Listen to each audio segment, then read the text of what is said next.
ইউসুফ আলাইহিস সালামের ছেলে ছিল দুইজন, একজন আফরামি আরেকজন মিশা। আফরামির ঘরের মেয়েকেই তিনি বিবাহ করেছিলেন, তার নাম ছিল বিবি রাহিমা। এছাড়াও ওনার আরো স্ত্রী সন্তান ছিল, কিন্তু পরীক্ষার পরে পরীক্ষা এমনভাবে আসতে শুরু করলো, এক এক সময় এক একটা ধ্বংসের খবর আসতেছে।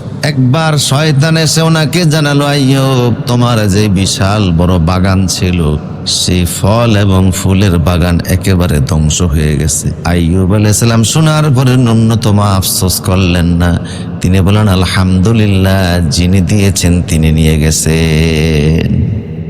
শুকরিয়া আদায়, অসন্তুষ্টি প্রকাশ করলেন না, এমনকি ভ্রুকুঞ্চিত করলেন না।